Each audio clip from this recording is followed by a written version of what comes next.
जैसे मैं एग्जांपल दे रहा हूं 6 के कितने फैक्टर्स हैं? 1 2 3 एंड 6। There are 4 factors. तो आप 6 को छोड़ दो क्योंकि 6 तो नॉट ए परफेक्ट फैक्टर है। मतलब फैक्टर में हम इनको बोलते हैं परफेक्ट फैक्टर्स, अपना नंबर को परफेक्ट फैक्टर नहीं बोलते। तो अगर मैं इन तीनों को ऐड कर दूं 1 + 2 + 3 तो क्या आ जाता है? तो नंबर इटसेल्फ आ जाता है। तो इसको बोलेंगे परफेक्ट नंबर। दैट मींस 6 एक परफेक्ट नंबर है। क्लियर? 6 एक परफेक्ट नंबर। अगर मैं 4 को देखूं तो 4 को मैंने लिया तो 4 के कितने फैक्टर हैं? 1 2 4। तो 4 को तो काउंट करना ही नहीं है, तो मेरे को लेना है 1 + 2 दैट इज इक्वल टू 3। तो 4 is not a perfect number. Okay, तो हमको याद रखना है बस परफेक्ट नंबर का कॉन्सेप्ट क्या है। 6 एक परफेक्ट नंबर है, नेक्स्ट परफेक्ट नंबर जो है वो 28 है। दो नंबर आपको याद रखेंगे तो काम चल जाएगा। 28 के फैक्टर देख लीजिए। फैक्टर है 1 2 4 7 एंड देन 14। तो 14 + 7 28 को काउंट नहीं करना, इसीलिए उसको लिखा नहीं था। 28 लिख लीजिए, काउंट नहीं करना है। 14 + 7 21, 21 + 4 25, 25 + 2 27, 27 + 1 23। ओके, तो ये कॉन्सेप्ट है किसका? परफेक्ट नंबर का। बस इस वाले पार्ट में इतना ही है। नेक्स्ट हम आगे बढ़ते हैं। कुछ अलग कॉन्सेप्ट्स में अगर देखूं मैं, एक होता है मॉड्यूलस। मॉड्यूलस जैसे सपोज कोई नंबर है, ये एक्चुअली में फंक्शन है। जैसे कहीं पर एक मैं फंक्शन लिख रहा हूं fx, और इसको मैं दिखा रहा हूं ऐसे fx = x if x is greater equal 0 and it is -x if x is less than 0। fx को हम पढ़ते हैं फंक्शन ऑफ x, मतलब x को हम डालेंगे तो हमको कुछ आंसर मिलेगा। जो आंसर मिलेगा उसको हम नॉर्मली बोल देते हैं y। तो नॉर्मली जो फंक्शन होता है y = fx, दो कंडीशन है। अगर x ग्रेटर देन 0 है, मतलब 0 या 0 से बड़ा है, क्योंकि ग्रेटर देन इक्वल लगा हुआ है तो आपको बस x लिख देना है। लेकिन अगर x नेगेटिव वैल्यू आता है तो आपको उसमें और एक नेगेटिव दे देना है, मतलब अल्टीमेटली फिर से क्या आंसर आ जाएगा? पॉजिटिव। देखिए कैसे। अगर f के अंदर मैंने लिखा 3, अब डिसाइड करिए कि 3 ग्रेटर देन 0 है कि लेस देन 0 है। 3 हम जानते हैं कि 3 ग्रेटर इक्वल 0 है। दैट मींस कुछ नहीं करना, हमको लिख देना है कि f3 = 3। लेकिन अगर f के अंदर सपोज लिख दिया है -2, तो हमें ये मालूम है कि -2 जो है वो लेस देन 0 है, तो मुझे क्या करना है? और एक माइनस लगा देना है। तो माइनस ऑफ -2, इसका मतलब माइनस माइनस क्या हो गया? +2। तो ये फंक्शन, इस फंक्शन को नोटेशन कैसे करते हैं? fx को हम नोटेशन एक्चुअली में करते हैं, इसका नोटेशन जो होता है वो होता है मॉड्यूलस ऑफ x। हम पढ़ते हैं 6 7 में, इसको मॉड्यूलस को बोलते हैं एब्सोल्यूट वैल्यू या फिर मॉड्यूलस फंक्शन। मॉड्यूलस फंक्शन या फिर इसको बोलते हैं एब्सोल्यूट वैल्यू। एब्सोल्यूट वैल्यू या फिर इसको मैग्नीट्यूड भी बोलते हैं, क्योंकि मैग्नीट्यूड कभी नेगेटिव नहीं होता। ओके, ये पूरा था। लेकिन फंक्शन के रूप में देखें तो ये कॉन्सेप्ट है फंक्शन, क्योंकि अगर आपको हायर स्टडीज में साइंस या कॉमर्स लेना है, मतलब मैथ्स विथ मैथ्स लेना है, तो इसका मतलब मैथ्स में इंपॉर्टेंट होता है फंक्शंस। तो इसीलिए फंक्शन के कॉन्सेप्ट में y = fx, x आंसर आएगा x अगर x ग्रेटर इक्वल देन 0 है, और आंसर आएगा -x if x is less than 0। Okay, next हम आते हैं उसके बाद, 1 सेकेंड। इसके बाद अगर हम आए तो इनके कुछ प्रॉपर्टीज, मॉड्यूलस के कुछ प्रॉपर्टीज। तो मॉड्यूलस का पहला प्रॉपर्टी अगर मैं बोलता हूं तो मॉड्यूलस की प्रॉपर्टी बहुत सारी है। पहला प्रॉपर्टी अगर मैं बोलें तो वो हो गया मॉड ऑफ a का वैल्यू जो होता है मॉड ऑफ -a का वैल्यू भी वही होता है। मॉड ऑफ a जो होता है मॉड ऑफ -a भी वही होता है। जैसे अगर कहीं लिखा हो 2 का मॉड तो आंसर आप दोगे 2, लेकिन कहीं अगर लिखा हो -2 का मॉड तब भी आप आंसर दोगे। ये पहला प्रॉपर्टी है, प्रॉपर्टी नंबर 1। प्रॉपर्टी नंबर 2 में अगर मैं जाऊं तो मोड का जो वैल्यू है, अगर कहीं पर मोड के अंदर अंदर आपको लिखा है ए और बी, तो इसका एक्चुअली मतलब होता है, इसका जो वैल्यू होगा मोड ए इंटू मोड बी होगा मोड के अंदर, इसको मोड बोलते हैं, मोड फंक्शन। जैसे आप कोई भी नंबर ले लीजिए, जैसे सपोज मैंने यहाँ पर नंबर एक ले लिया पॉजिटिव या नेगेटिव, जैसे 2 इंटू -3 ले लिया, तो मुझे मालूम है एलएचएस वाला पार्ट क्या आने वाला है, मोड के अंदर पहले ब्रैकेट के अंदर वाला सॉल्व करूंगा तो ये आ गया -6 का मोड, इसका मतलब आंसर आ गया 6।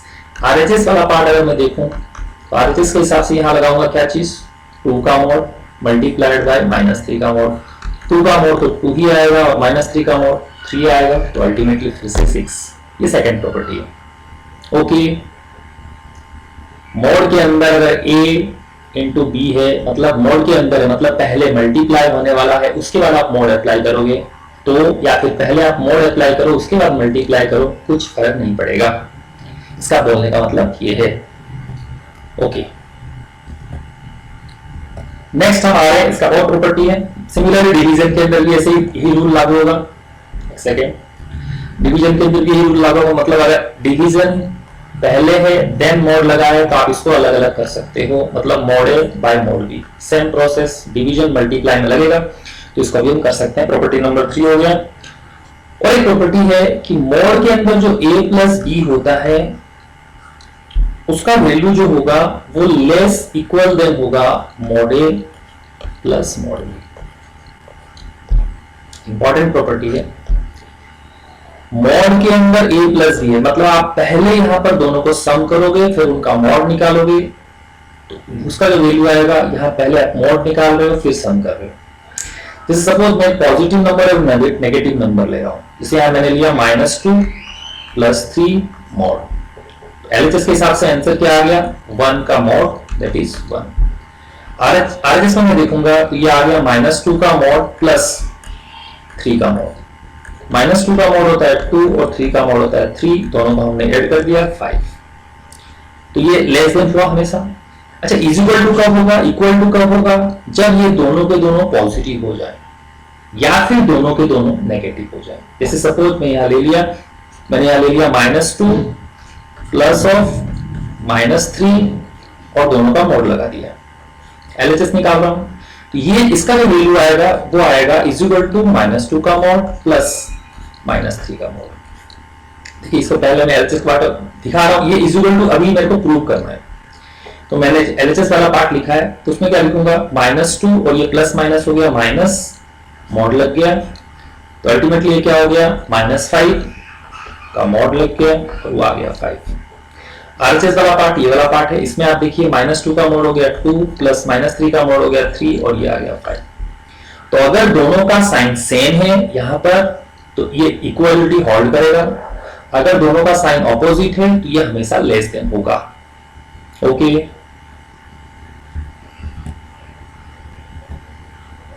वन सेकेंड, मैं स्क्रीन को,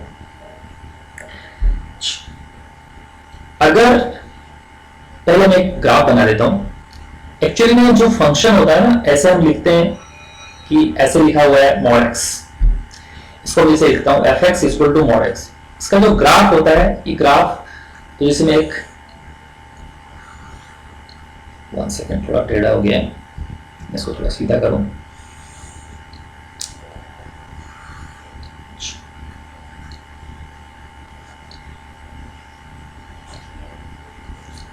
अगर मैं एक्सिस में देखूं तो ये एक्स एक्सिस है, ये एक्स डैश मतलब नेगेटिव एक्स है, ये वाई एक्सिस है और ये Y dash, this is origin. तो सपोज यहाँ पर वैल्यू है 1 2 3 4 5 एंड सो ऑन। सिमिलरली यहाँ पर -1 -2 -3 -4 -5, एक्स में ये हो गया 1 2 3 4 5, ठीक है, यहाँ 5 यहाँ पर आ गया, यहाँ पर 6 आ गया। सिमिलरली यहाँ पर -1 -2 -3, हमको जस्ट हिंट लेना है। तो अगर मैं 0 पुट करने वाला हूं तो हमेशा हमको टेबल बना लेना चाहिए। जब भी हम इसे ग्राफ बनाते हैं तो हमको मिनिमम 2-3 पॉइंट्स चाहिए। अब यहाँ 3 पॉइंट में ले रहा हूं, तो मैंने ऐसे कुछ वैल्यूज लिए, मैं एक नेगेटिव एक पॉजिटिव और 0 डालूंगा। एक्स तो मैंने बोला था इसको, हम इसको वाई बोलते हैं, वाई मतलब आउटपुट, तो यहाँ एक्स है और यहाँ वाई है। तो आप सोचो जब आप एफ के अंदर आप 0 पुट करोगे तो इसका मतलब 0 का एब्सोल्यूट वैल्यू, 0 का एब्सोल्यूट वैल्यू क्या होता है 0, इसका मतलब जब आप x को 0 पुट करोगे तो y 0 आने वाला है, पहला बात। अच्छा, अब अभी आप x के अंदर एक पॉजिटिव नंबर पुट करो। तो जब मैंने 2 पुट किया तो 2 का मॉड तो पॉजिटिव ही आएगा, 2 आएगा। तो मैंने x को अगर 2 पुट किया तो y भी। अब मैं x के अंदर पुट कर रहा हूं -3, तो आप समझ ही चुके हैं कि -3 का आंसर क्या आने वाला है, 3। ठीक है, तो एक सेकेंड में थोड़ा कलर चेंज कर लूं। ओके, तो इसके अंदर आ चुका है वैल्यू। अब मैं देखिए पहला पॉइंट मैं लूंगा। पहला पॉइंट कौन सा है? पहला पॉइंट है 0,0, मतलब x 0 तो y भी 0, x 0 y 0 मतलब ये वाला पॉइंट। दूसरा पॉइंट हुआ 2,2, तो x में मैं चलूंगा 2, 1 2, ये x में 2 है। फिर चलूंगा y में 2, मतलब 1 2, तो मैं अल्टीमेटली यहां पहुंचा। This point is 2,2। Okay, now -3,3, तो -3 means 1, this is 2, this is -3, -3,3, तो 3 में चलूंगा तो फिर वही आगे चलूंगा तो यहां पहुंच जाऊंगा, ये वाला पॉइंट। अब मैं इसको जोड़ के निकालने वाला हूं। सीधा ऐसे लाइन जब खींचूंगा, ये भी ऐसे लाइन आने वाला है, तो देखिए एक वी ग्राफ बन गया। तो मॉड फंक्शन का ये होता है कि एक वी ग्राफ बनता है, इंपॉर्टेंट। तो आप देखिए कभी भी ग्राफ बनेगा तो मॉड फंक्शन का ग्राफ, अगर सिंपल मॉड है, ये वाला ग्राफ है, तो इसी तरीके से बनने वाला है। ओके, तो मैं देखूं वो है, अगर हमको गिवन है कि mod of x is less than k, इसका मतलब x का जो वैल्यू आने वाला positive. Mod of x less then k है, मतलब x का वैल्यू k के बीच में है, k से छोटा है। तो x का दो वैल्यू आ सकता है। मॉड ऑफ x का मतलब या तो x होगा या -x होगा। इसका मतलब x भी k से छोटा है और माइनस ऑफ x भी k से छोटा है। तो इसका क्या मतलब निकाले हम? इसका मतलब निकालें, इस वाले माइनस को अगर मैं इधर ले जाऊं, ठीक है, तो मैं यहाँ इसको, क्योंकि आप इनइक्वालिटी अगर थोड़ा बहुत पढ़े होंगे, तो -x मल्टीप्लाइड बाय में -1 कर दिया, तो यहाँ भी हो जाएगा k मल्टीप्लाइड बाय -1 दोनों तरफ। लेकिन नेगेटिव नंबर से मल्टीप्लाई होने का मतलब इनइक्वालिटी चेंज। तो ये क्या बन गया? x is greater than -k। तो एक तो हुआ x ग्रेटर देन -k, दूसरा हुआ x लेस देन k। दोनों का अगर हम जोड़ के लिखेंगे, इसको मैं ऐसे भी लिख सकता हूं कि -k is less than x। तो हमारा जो फाइनल आंसर आया वो क्या आया? -k less than x less then k, मतलब x -k से k के बीच में होने वाला। This is final answer. Okay, तो जैसे कहीं पर हमको दिया, सपोज हमको दिया x लेस देन, x का मॉड जो है वो लेस देन 3 है। इसका मतलब क्या हुआ? इसका मतलब हुआ कि -3 less than x less then 3, मतलब x का जो वैल्यू है वो -3 से 3 के बीच में। दिस इज सपोज x का वैल्यू हो -2, तो आंसर क्या आएगा? 2, और हम जानते हैं 2 लेस देन 3 होता है। और x का वैल्यू अगर -3 से नीचे हो गया, सपोज -4 हो गया, तो आंसर आ जाएगा 4, जो कि ग्रेटर देन 3 है। ओके, तो इसीलिए ये वाला कॉन्सेप्ट याद रखना है कि अगर कोई मॉडुलस वाला part x less then k है, दैट मींस x का जो वैल्यू होगा मिनिमम वो -k होगा, मतलब -k less than x less then k। Okay,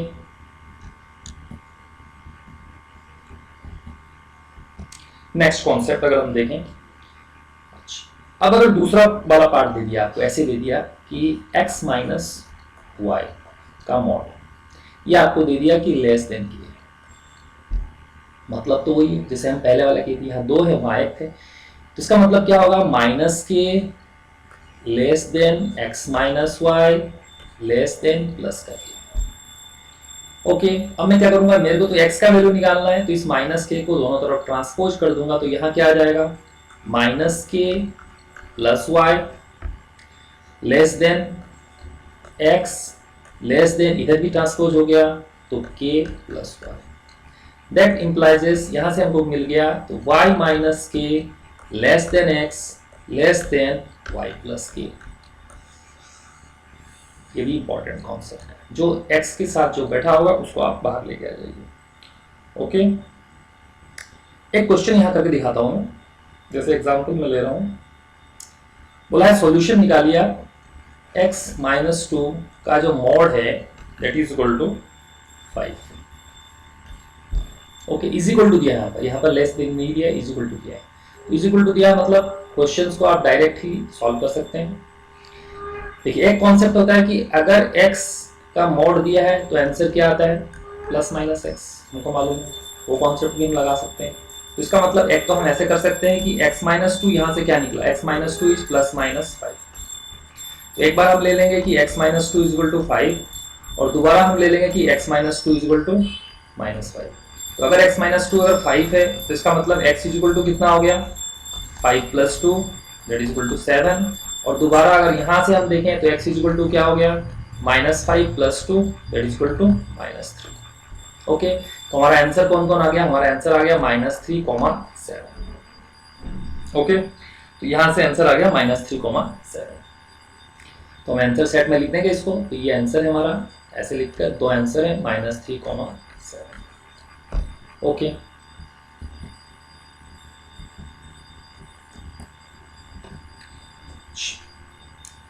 factors वगैरह का बात कुछ करते हैं। फैक्टर्स,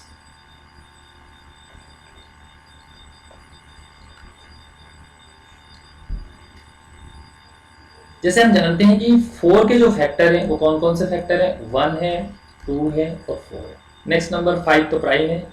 6 के फैक्टर देखते हैं तो उसके भी फैक्टर हैं 1, 2, 3 एंड 6, 4 फैक्टर हैं। उसके बाद देखिए, उसके बाद अगर हम देखते हैं तो 8 के फैक्टर देखते हैं तो उसके फैक्टर हैं 1, 2, 4 एंड 8। ओके, 4 फैक्टर हैं। 9 के अगर हम देखें तो वहां पर हमको फैक्टर मिलेंगे 1, 3 एंड 9। एक चीज यहाँ देखिए कि 4 एक परफेक्ट स्क्वायर है, नंबर ऑफ फैक्टर कितने हैं देखिए 3। 9 एक परफेक्ट स्क्वायर है, नंबर ऑफ फैक्टर कितने हैं 9, मतलब नंबर ऑफ फैक्टर ओड में आ रहे हैं, ध्यान रखना ये बात।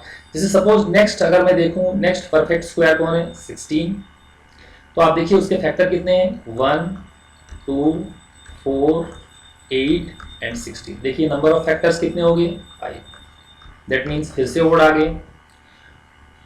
तो एक रूल है, number of factors, number of factors of perfect square,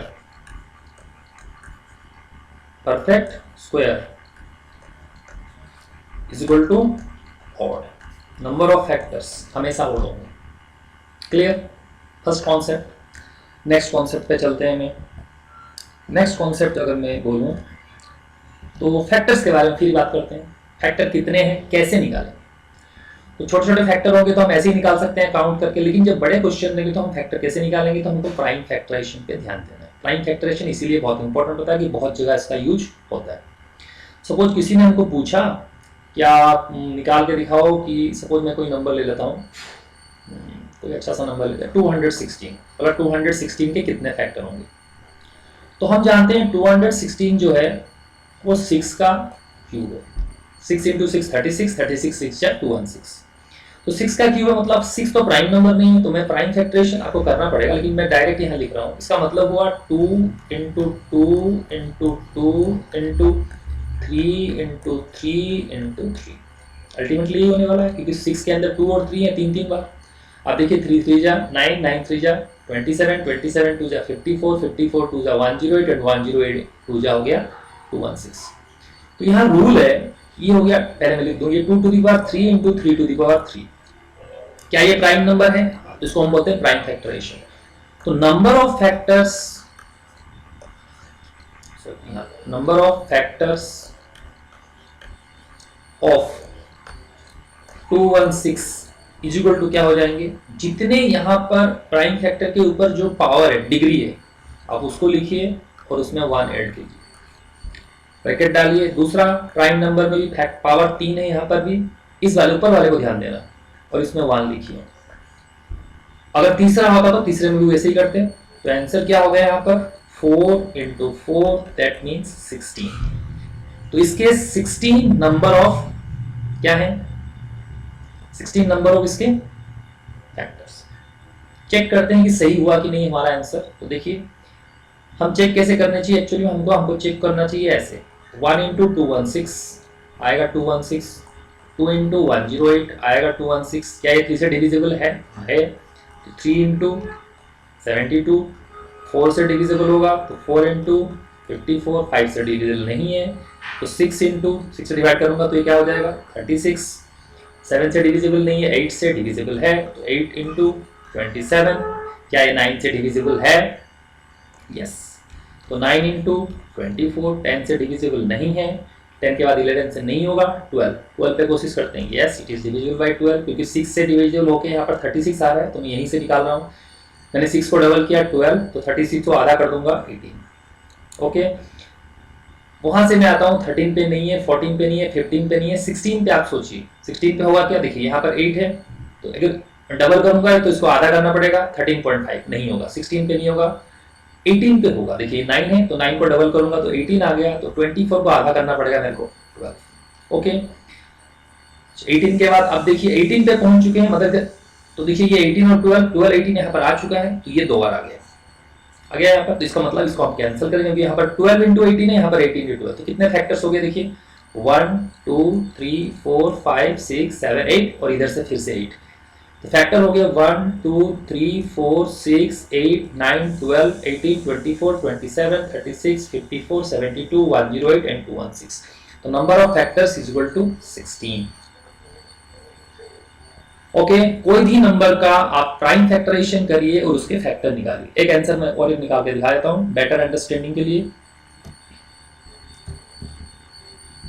जैसे सपोज ये हम कोई नंबर ले रहे हैं, कोई भी नंबर ले रहे हैं, जैसे हम कौन सा नंबर ले लें, 360 ले लेते हैं, 360 फैक्टराइज करेंगे, तो आप फैक्टराइज करोगे तो 2 से करोगे सबसे पहले, तो क्या आ जाएगा 180, देन 2 से करेंगे 90, देन 2 से करते हैं तो आ गया हमारे पास 45, 2 से नहीं होने वाला, 3 से करेंगे, 3 से करेंगे तो आ गया 15, देन 3 से करेंगे तो आ गया 5, देन 5 से करेंगे तो आ गया 1। तो इसका मतलब है 360 को मैं लिख सकता हूँ 360 is equal to 2 to the power कितना हो गया, 2 to the power 3 into 3 to the power 2 into 5, 5 means 5 के ऊपर 1 है, 1 को हम लिखते नहीं है। तो नंबर ऑफ फैक्टर्स कितने हो गए? Number of factors is equal to, यहाँ कितना पावर है 3, प्राइम नंबर आ चुका है नीचे, तो 3 प्लस 1 जो करना नहीं भूले, मल्टीप्लाइड बाय 2 प्लस 1। अच्छा 5 के ऊपर क्या है, कुछ नहीं है, मतलब 1 जानते हैं, 5 का पावर 1 होता है, इसका मतलब हो गया 1 इंटू 1। ओके, तो यहाँ से आया 4 इंटू 3 इंटू 2, तो 4 3 जा 12, 12 2 जा 20, तो 24 फैक्टर्स हैं। चेक कर लेते हैं, 1 इंटू 360, वैसे ही चेक करना चाहिए, तो 2 इंटू 180, जैसे मैं इसको डबल करूंगा इसको आधा करूंगा तो 3 से डिविजिबल होगा, यस, 3 इंटू 120, तो 4 किया, 2 को जैसे 4 कर रहा हूं तो 180 को आधा कर दूंगा 90, 5 से डिविजिबल होगा, यस, 5 इंटू 72, 6 इंटू 60, 7 से नहीं होगा, 8, देखो 8 मतलब यहाँ हो गया 45, 8 के बाद 9, यस, 9 से डिविजिबल होगा तो 40, 10 से डिविजिबल होगा, यस, 1 सेकेंड, 10 से जैसे डिविजिबल होगा तो यहाँ पर क्या आ जाएगा 36, 11 से नहीं होगा, 12 से डिविजिबल होगा 30, 14 से नहीं होगा, 15 से होगा, यस 15 से होगा, तो 15 होने से यहाँ पर क्या हो जाएगा, देखो इस 5 को मैंने 3 गुना किया तो इसको तो ये हो जाएगा 24। नेक्स्ट 18 देखो 18 से भी हो जाएगा, 18 इंटू 20। ओके, अब 18 के बाद कौन आने वाला 20, तो हो चुका हमारा नंबर। तो देखिए 1 2 3 4 5 कितने लाइन बने आप काउंट कर लीजिए, 1 2 3 4 5 6 7 8 9 10 11 12 इधर से 12 इधर से, तो नंबर ऑफ फैक्टर्स 24। ओके,